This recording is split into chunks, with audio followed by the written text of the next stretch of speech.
Dobar dan, hvala vam što ste došli u naš centar Mladih Ribnjak i što ste uveličali ovaj dan svojim dolaskom. Labadiena ir ačiū Jums, kad atėjote į tą mūsų kultūros centrą Ribnjakas ir kad Jūs kažkaip pasisvečiojote čia. Dobar dan, ačiū, kad pakvietėte.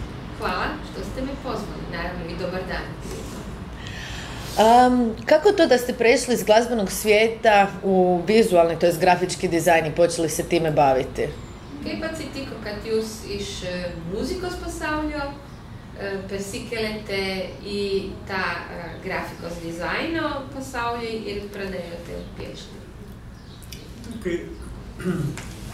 Kai pradedi kažką mokytis, tai vaikai pradeda nuo 7 metų, tai ir tarkim, kad reikia kokį 25 metų, tai kaip tu gali nuspręsti, ko tu nori, tu vis bandai viską, tu nežinai, ko tu nori. Kad počneš učiti još kao dijete, a to je obično sa 7 godina, pa onda tamo negdje do 25. ne znaš u stvari kamo bi i uvijek nešto pokušavaš dok na posljedku ne dođeš do onog što vidiš da tebi odgovara. Pavyzdžiui, mano sūnus jau antras tai yra trečias sūnus, vyriausia, tai jam kaip tik va ir yra, dabar 26, tai jis bandė studijuoti anglų kalbą, dizainą, kulinariją ir dabar dar kartą dizajną. Evo, na primjer, ja imam 4 djece i taj moj treći sin, on je, na primjer, u svojih 26 godina već pokušavao se baviti dizajnom, engleskim jezikom, kulinarstvom i sad se ponovno vratio na dizajn. Očito je neka umjetnička obitelj je kod vas u pitanju. Tikriausiai pas jūsų šeima yra tokia artistiška. Taip. Da. Taip negali būti. Da, drugčije ne može ni biti. Gdje nalazite inspiraciju za svoje likove? Iš kur jums inspiracija jūsų personažams? Jau šiandien turbūt kelintą kartą, čia turbūt trečią kartą atsakinėjau. Vjerojatno danas već 3. put odgovaram na to pitanje. Gerai, bet atsakymas vienas, nežinau, iš kur galvoje atsiranda tos idėjos. Odgovor je jedan jedini, ne znam odakle dolaze te. Arba atsiranda, arba neatsiranda ir viskas. Ili vam ideja dođe, ili vam ne dođe i to je sve. Vieniem, kiti gal žmonės žino, bet vieniem kava padeda, muzika padeda, kelionės padeda, meilė padeda, pavyzdžiui. Bet aš tai nepastebėjau, kad konkrečiai kažkas padėtų iš tų dalykų. Da, nekima, na primjer, pomaže u tom dolaženju ideja kava, nekima pomažu putovanja, nekima pomaže ljubav. Ja nisam primijetio da bi meni nešto od toga baš posebno pomoglo. Mislim, primijetila da ste rekli da šećući se kroz vaš grad rodni, vam je došla inspiracija vašeg grada. Znači, pretpostavljam da to je neki neobičajni trenuci inspiracije kada dođe do takvog naleta. Pasakojot, kai vaikščiojote po Vilnių, jums atėjo ta ideja nupiešti Vilnių. Reiškia, kad būna tokių akimirkų, kad kažką ateina ir... Šiek tiek padeda, bet vis tiek pati ta pagrindinė istorija, tai ne iš to juk atsirado, iš kažkur galvoje atsirado. Da, sve to doista pomaže, ali taj Vilnius, recimo, to je samo pozadina, a u stvari ona glavna ideja i za priču i recimo glavna ideja za nekog junaka, to ne znam odakle dođe.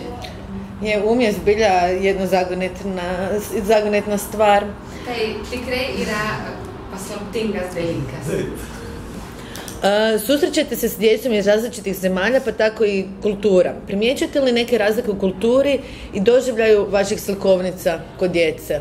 Jūs daug keliaujate ir susipažinote ne tik su vaikais iš skirtingų šalių, bet ir su skirtinga kultūra. Kako ste rekli drugi dio pitanja? Primjećujete li razlike u kulturi Ar jūs pastebėjote i doživljaju tih slikovnica? tų skirtingų dalykų tarp skirtingų kultūrų ir kaip ten kitose šalyse, pavyzdžiui, priimamos jūsų knygos? Labai daug, gal daugiau panašumų negu skirtumų yra.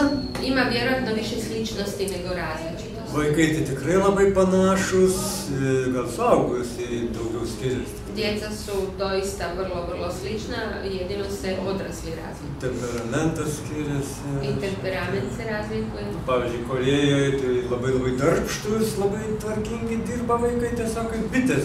Na primjer, u Koreji su djeca jako marljiva, doista su marljiva poput pčelica i jako žele raditi.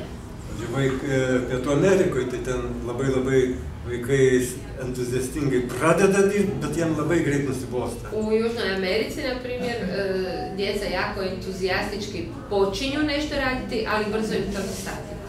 Dar tokį gal įdomų dalyką, kad, pavyzdžiui, Jungtinių Arabų Emyratuose, tai tos dirbtuvės šiek tiek kitaip vyksta, nes ten yra mergaičių grupė ir berniukų grupė. Viskas atskirai. Onda recimo u Ujedinjenim Arapskim Emiratima isto se sve drugčije odvija. Naprimjer, tamo posebno imate grupu za djevojčice i posebno grupu i radionicu za dječake.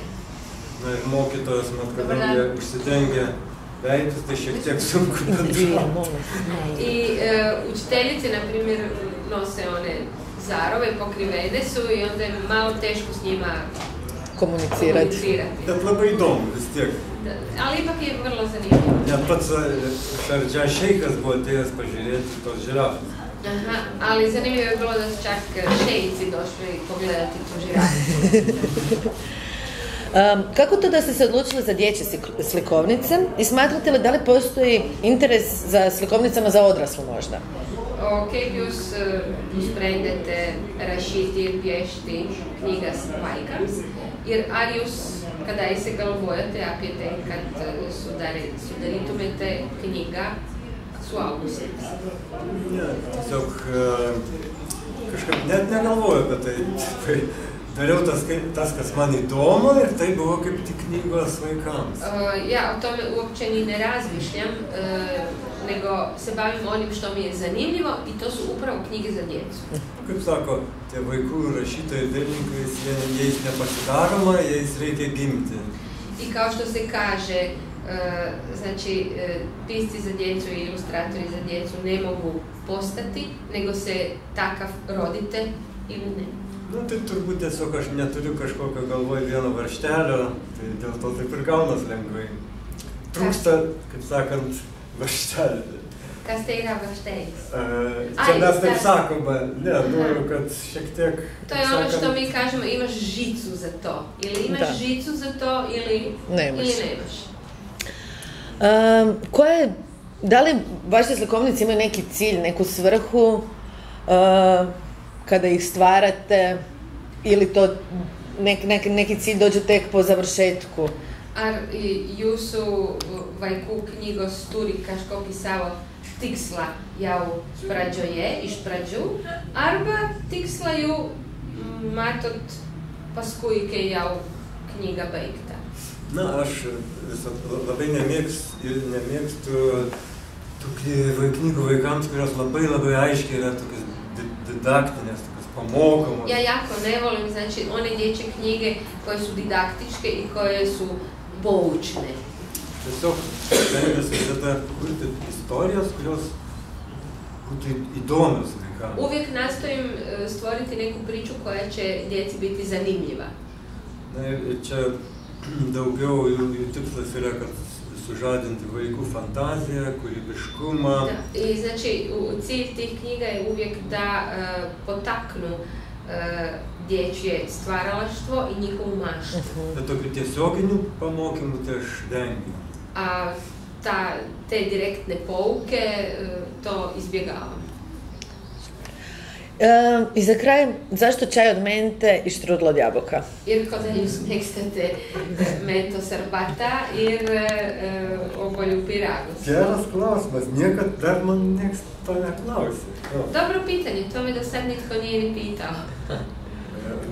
Aš tik pasakysiu, kai buvau jaunas, tai šiaip saldumynas gana abejingas buvau. O dabar gal prieš kokius gal 10 metų pradėjau mėgti, staiga, nežinia kodėl.